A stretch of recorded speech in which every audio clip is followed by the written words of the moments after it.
I'm pushing this through, Minister, with or without you. And as you can hear, the upper city is where kind of the ruling body of Divinity's Reach resides. We have the Queen's Palace up here. We have the Ministry, who are our politicians and our lawmakers, and you can often hear them talking about politics and local affairs, that sort of thing. And I wanted to come up here to, again, talk about our art a little bit. So Guild Wars 2 is not a game that relies on a lot of technology and big system requirements to look good. We rely on the skill of our artists and in giving them the freedom to kind of imagine really fantastic things. You know, we know that a big reason why people play MMOs is to see things that they can't see in normal life, to you know, kind of get away from things, kind of get away from that normal you know, day-to-day. And so we allow our artists to kind of create these really fantastical vistas. And so like this, for example, is you know, this beautiful garden with its clockwork constellations above it, you know, kind of moving, is an example of the sort of thing that we want to put a lot of all over the game, which are really memorable locations that are really pretty to look at and are very unique to our world.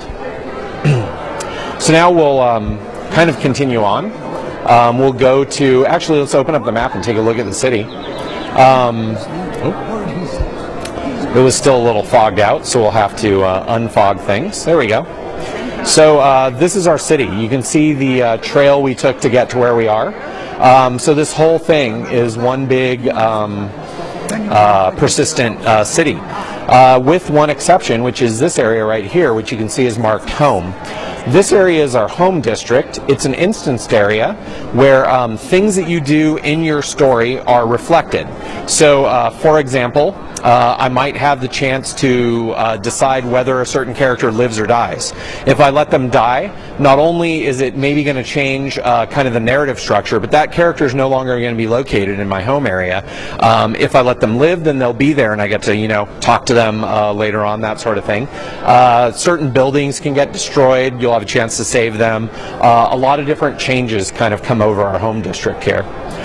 So you'll notice we're going to teleport over there, and we're going to use our waypoint system, which is our fast travel system.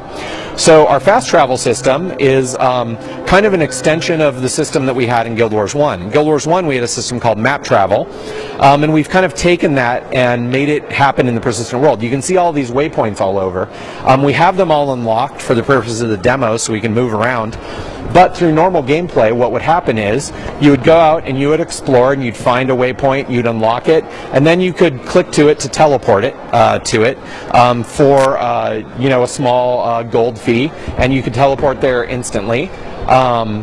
And so one of the things we want to try to do with this system is to really make it so that it's not a pain in the butt for players to play with their friends. They can get to places they want to go to easily. We don't want to force that kind of running through the world onto players who don't really enjoy that sort of thing. For players who do enjoy kind of traveling by foot and looking at the sights and all that, they're free to continue to do that. So we'll enter our instance. So one of the things that we've talked about is kind of how different the branching stories are. And this is one of the first places where you'd really feel that. So if we had chosen that we were a noble, I talked about our friend Lord Farron, who's kind of a character. He would have chosen to thrown us this kind of grand party with all these other nobles. And we would have come into this area and you would have seen, you know, the place is all decorated. There's, you know, people drinking and dancing and entertainers and all that sort of thing. Had we chosen to be from the streets, we would go to our little alleyway where we live, and we would have found that our friend Quinn, who belongs to a gang that we also used to belong to, is in trouble with that gang and needs our help. Keep walking. You ain't a friend of Big Nose Ted. In this particular case, what we have is the inn that's owned by our friends Andrew and Petra, and we find that there are some ruffians here causing problems. Hey, watch it! You almost spilled my drink, and I almost had to mop it up with your face. I need to start bringing a big dog to work. So Petra has the starburst over her head, which indicates that you can continue your personal story by talking to her. For the demo, we're going to stop right here for the human section, and we're going to go play a char character and see what that's like. So for our char character, We're going to play a character that's in their high 40s. The level cap is 80, so that's kind of a high to mid-range kind of character, but not totally at the level cap. He'll have all his skills unlocked, so you get to see what it looks like to have a full skill bar. Again, the Char were our antagonists in Guild Wars 1. They're kind of a bestial feline race, but at the same time, they're the most technologically advanced race in our world. So that's kind of an interesting twist that they have. You can see our Char there. He's a warrior, and I wanted to talk a little bit about our versatility of our professions. So we saw the Elementalist, and we saw how he was versatile by changing attunements. An Elementalist has 4 different attunements to choose from, and you'll see kind of our philosophy with our characters is we don't want anything that our characters can do to feel like it's kind of secondary, like it's not effective. In most games, you have a warrior, you grab a bow. That bow is only used as kind of a tool for pulling or something like that. It's not really a damage-dealing weapon. And in our game, a warrior with a bow can really deal some good damage. There's a player actually in a golem battle suit, so we'll kind of get away from him there. And you'll see, for example, our Char warrior is able to inflict heavy AoE damage with his bow. And so he can take on kind of that range damage role. Changing roles is really simple. He can have another weapon set equipped, and he can change his weapons, and then you see his first 5 skills change. Now he's got 2 axes equipped, and he's kind of a melee damage dealer now at this point. If he wanted to, he could equip a Mason Shield to become a sort of more defensive character. He could, instead of having a shield, equip a Warhorn, which would make him sort of more support character. And so you can change kind of your role in the battlefield very, very easily. And this is something that we want to emphasize. We want to make it so that you don't have to have any particular profession in order to play the game. We don't want you to stand around waiting for, a half hour, waiting for that one healer to come along. We don't want you to have to play a healer because, the group you play with, none of them want to play a healer. So I guess you're going to kind of bite the bullet and play one, even though you don't think it's that fun. We don't want you to have to play with that kind of guy who you really don't want to play with, except for he's a healer and he's kind of always around and you kind of need a healer, so you're willing to kind of play with him. We don't want you to have to do that. We want you to be able to play with whoever you want to play with your friends, play with the people that you enjoy playing with. That's sort of our philosophy. And so we're actually communicating with the people at ArenaNet right now. We're trying to find out where some events are going on. You can see lots of things to do, lots of places to visit. So we're going to head down to Dragon Watch, which is a small Char town.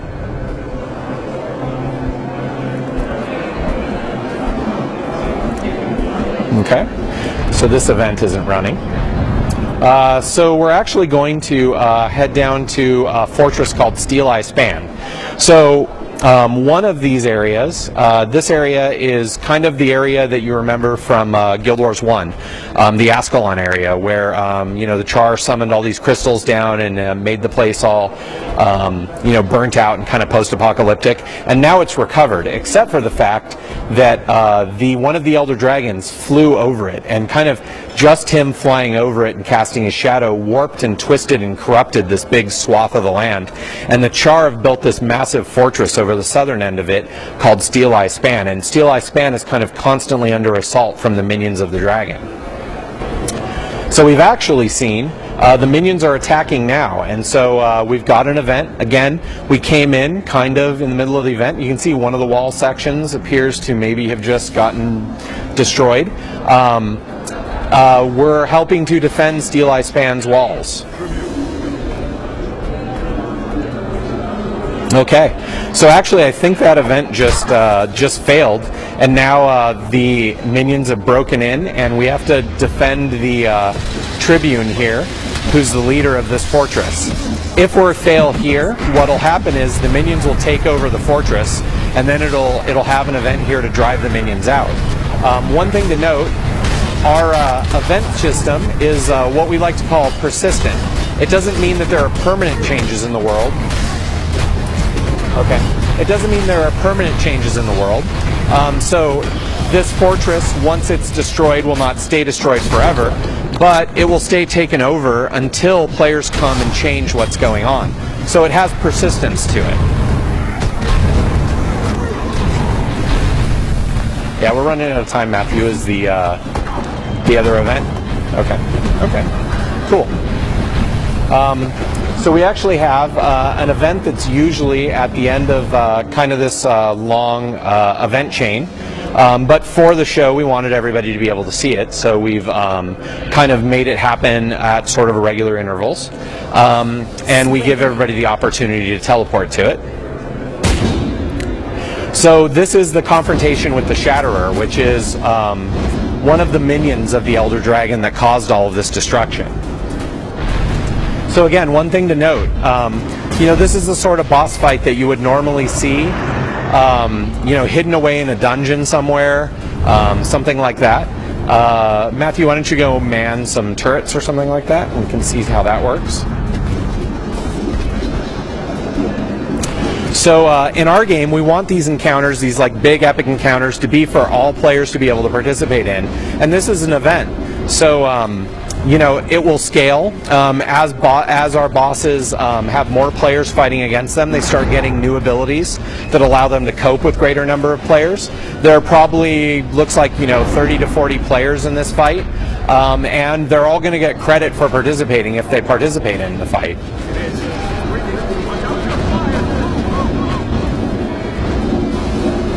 We built a lot of avenues of teamwork into the game.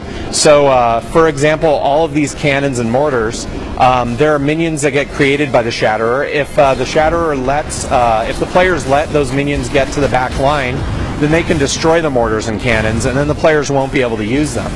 In addition to that, if the cannons get destroyed, it'll kick off an event where a supply train tries to come up to this area from a fortress to the south. And if they don't succeed, if players aren't able to get that supply train in here, then they can't fix the cannons, and the cannons won't be available in the attack. So that's a good way, a good example of one event influencing another. So Matthew's summoning his War Banner, which is his elite skill. And you'll notice he's healing characters in the area of the banner.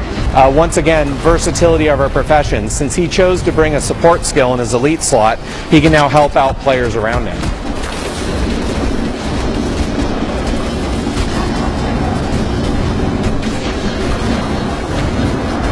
See, the Shatter is almost defeated here. See him again reviving another player. Notice this player is not completely down. They're still able to fight from a down state.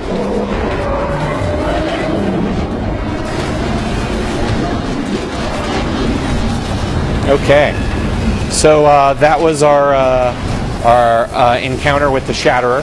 Now he also drops a big giant chest.